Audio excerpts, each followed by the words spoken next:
Donc là, nous sommes sur le site du Mont Canisy.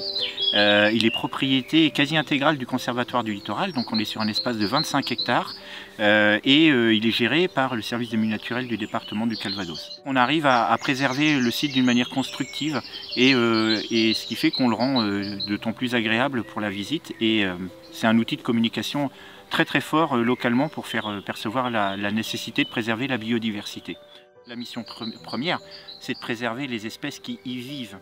Ensuite, il y a une mission secondaire, c'est-à-dire permettre à des gens qui y habitent à côté de profiter d'un espace dans lequel il y a très peu d'interventions, ou des interventions vraiment dirigées d'une manière très fine pour préserver les espèces.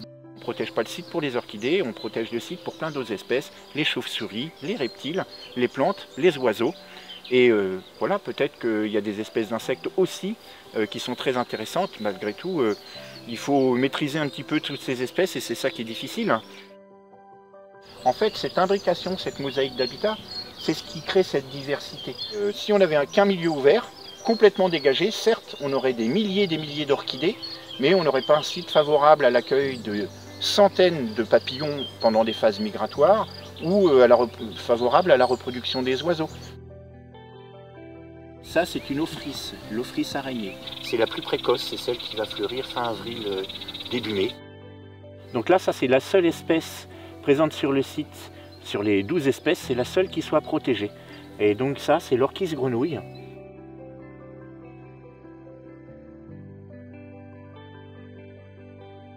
Même si on est tous bien intentionnés pour aller sur les espaces naturels, malheureusement, les plantes qui pâtissent le plus du tourisme des gens qui cueillent inconsidérément, c'est la couleur et la taille des fleurs. Donc là, celle-ci, elle s'autoprotège un petit peu parce qu'elle est très fine, très discrète, et puis en plus, elle a la bonne idée de pousser un petit peu loin des chemins. L'orchidée, elle a un partenaire souterrain. Ce partenaire, c'est un champignon.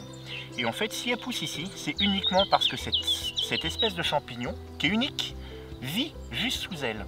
Et si on la déterre, si on enlève ça de terre tout autour, même si on enlève un mètre carré de terre et qu'on le repose ailleurs, le champignon ne va pas retrouver le même contexte de pH et ainsi de suite. Toutes les conditions qu'il y a dans le sol ne vont pas lui convenir et donc il va disparaître, il y a de fortes chances qu'il disparaisse. Et à partir de là, si le champignon n'est plus là, l'orchidée elle va avoir du mal à subsister, voire même elle va mourir. Les gens, quand ils viennent sur le site, on leur parle d'orchidées, donc ils ne s'attendent pas à voir déjà toute cette diversité. Donc là, ils prennent en considération le fait que, il faut la protéger, mais que deux, c'est pas uniquement sur les espaces naturels. Donc chacun peut faire son effort. Et c'est ce que je peux dire à chaque fois que je rencontre des gens. Je dis, moi, ce que je vous dis, vous n'allez pas vous rappeler du dixième de ce que je vous ai dit. L'intérêt et l'important, c'est que vous ayez cette curiosité, que vous regardiez, vous mettiez à quatre pattes et vous posiez des questions. Vous n'aurez pas les réponses à tout.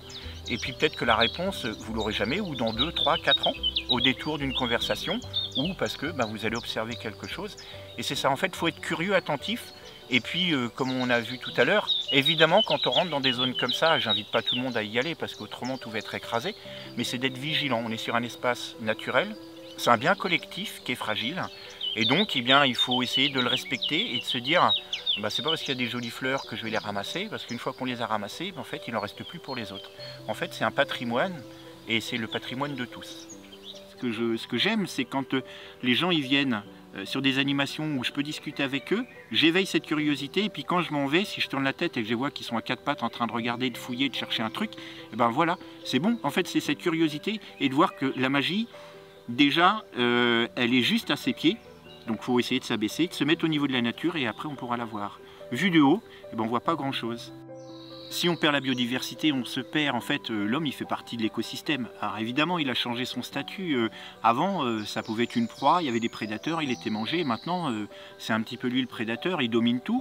Et ce qu'il y a, c'est qu'en écrasant tout ce qui a, on va dire, accompagné l'homme dans l'évolution au fil des millénaires, en écrasant tout ça, en définitive, il renie son passé. Et je pense qu'il faut accepter, on va dire, de se laisser embêter par des plantes qui poussent à gauche à droite, d'avoir un chevreuil qui mange son rosier ou un animal qui crée une perturbation, mais en fait on vit sur la planète de la biodiversité.